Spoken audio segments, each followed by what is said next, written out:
Yes? Yeah, is this Brian from Yes You Can Play Guitar? Yes, it is I. Yeah, I wanted to inquire about guitar lessons, but before we get going, it's very important that you understand I work a hard job 5 days a week.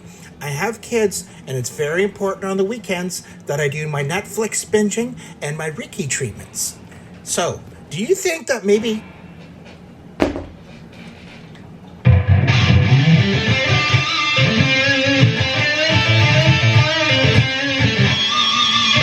Be true to the YYCPG crew.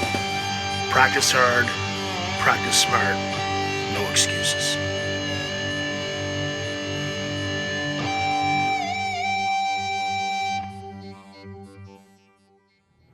Friends, Brian here for Yes You Can Play Guitar, just another day at the office. Before I present my video of the number 3 reason why most people fail on the guitar, I want to tell you guys something.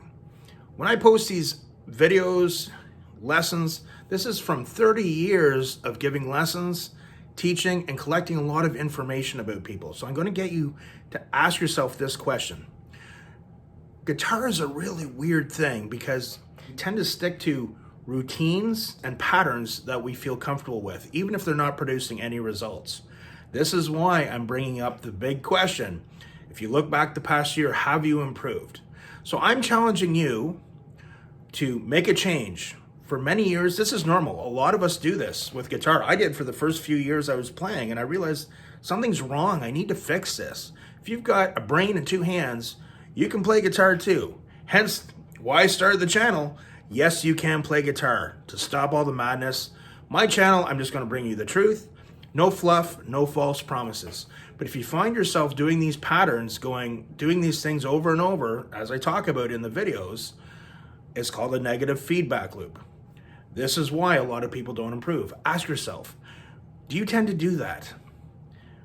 Watch the video right to the end, start applying what I'm telling you, and I want you to comment below. Tell me about your guitar playing, your frustrations, how long you've been playing. We'll see you at the end of the video. Friends, Brian here for Yes You Can Play Guitar, and this is part 3 of why so many people fail on the guitar and few really succeed. Now again, guys, I'm just bringing you the truth, and the truth all comes down to this one very powerful question. Have you improved on the guitar in the past year? For most of you, the answer will be, you guys already know what I'm going to say, will say no.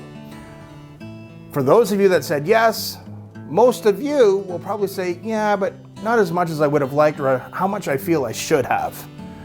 So, we talked.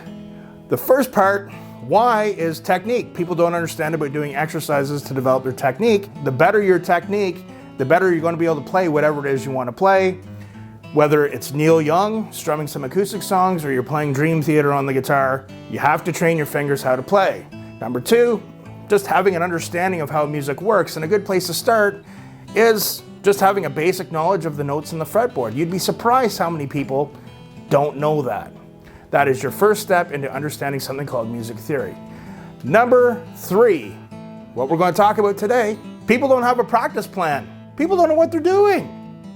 So let me ask you this question. Have you had your guitar? Again, I don't believe any of you out there go to Guitar Center or buy a guitar wherever it is you are, and you say, hey, I'm going to suck for years, and I'm going to end up giving up the guitar. I'm going to come up with all kinds of excuses, and the guitar is just going to look wonderful in my closet.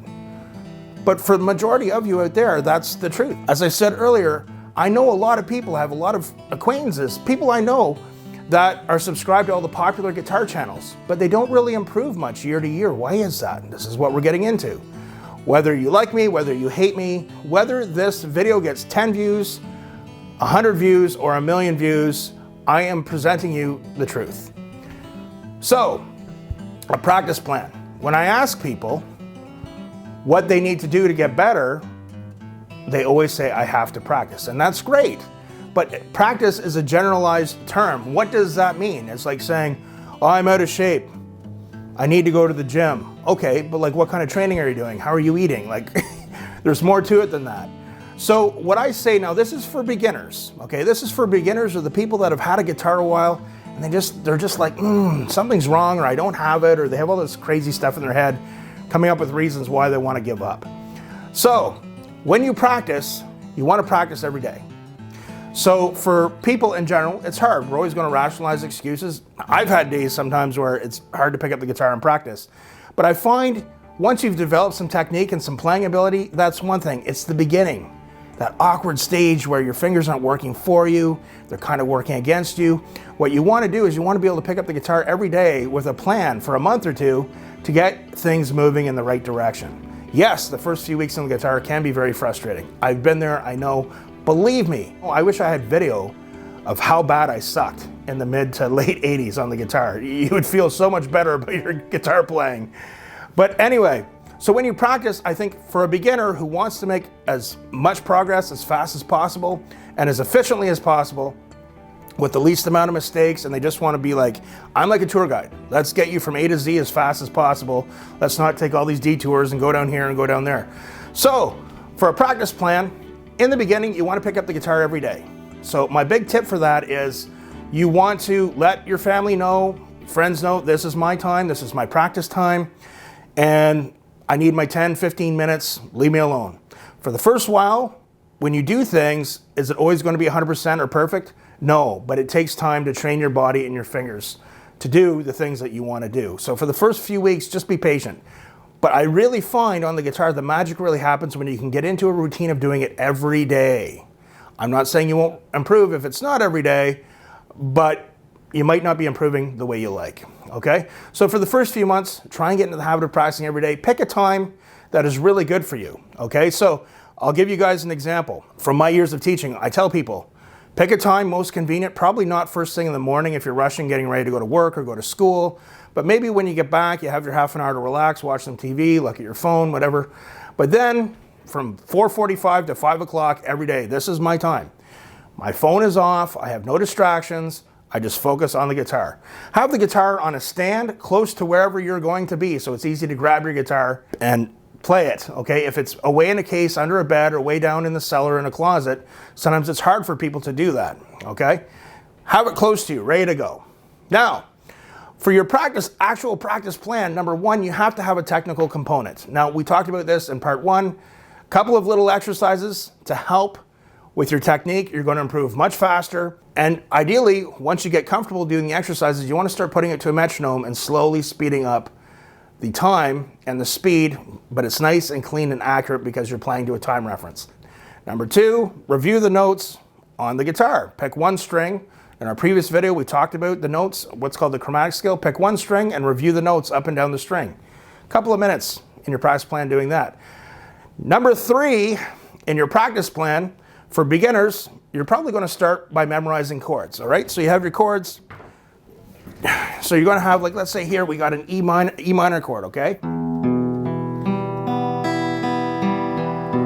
Always start by picking your chords, because if you start strumming, that's our natural instinct, but you're not quite playing it clean, you're teaching yourself a bad habit and reinforcing a bad habit. So you want to pick the chord, starting with a down on the low E string. The lowest string in the chord, you're going to start with a down.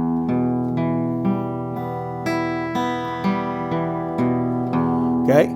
How do you know if you got the chord? If you can play the chord 10 times in a row perfectly with no mistakes, I call it the 10 test, you're doing pretty good. But try and memorize a chord a week. So part three, so we got 5 minutes doing an exercise, a couple minutes reviewing the notes. Part three, just start getting your basic chords down. There's 15 beginner open chords.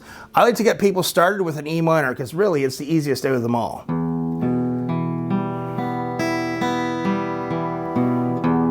Then when you have that, then you go to an E major. You're adding your first finger to the first fret on the G string.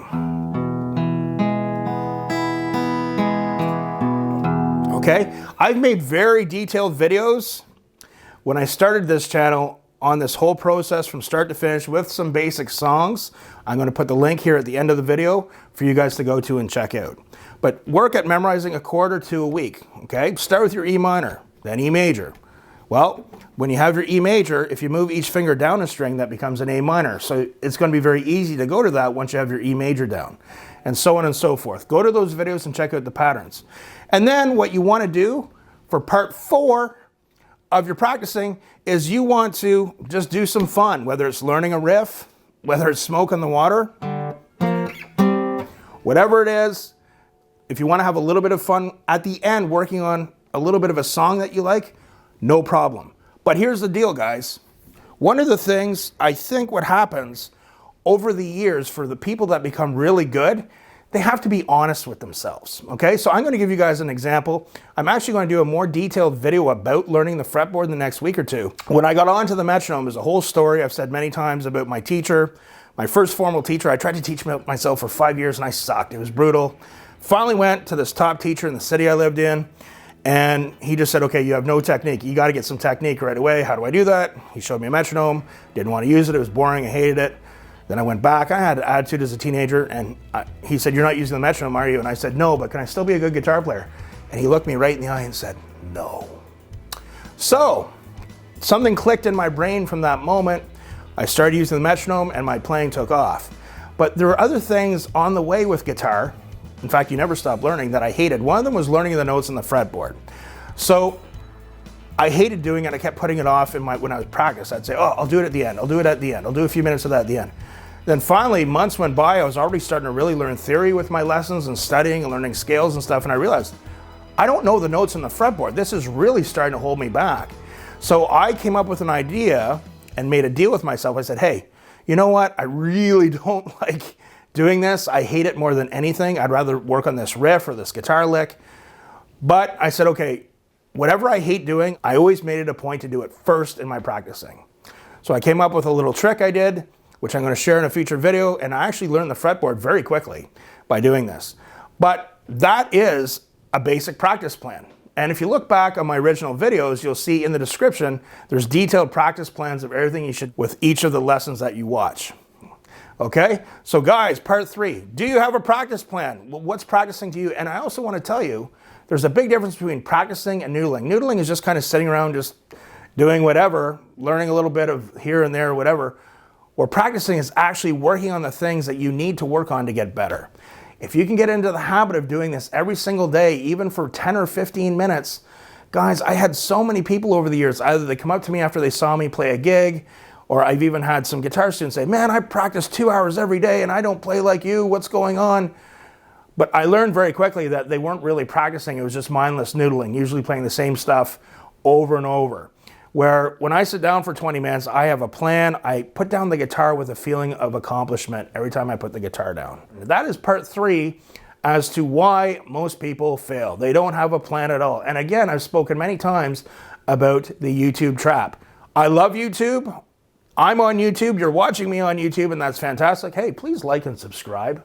Have you ever done this? Have you ever sat down and watched a YouTube video, lesson video, and said, oh, no, I'm not for me.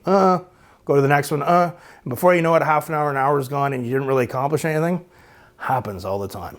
Guys, you're not gonna get any fluff or any false promises here. I'm just gonna give you the truth. Whether this video gets 10, 100, or 1,000,000 views, you heard it here first. All right, comment below. Remember to subscribe. If you have any questions, you can email me at yesyoucanplayguitar@gmail.com, and if I use your question in video, I'll give you a shout out. Remember, practice hard, but practice smart, and no excuses. We'll see you soon.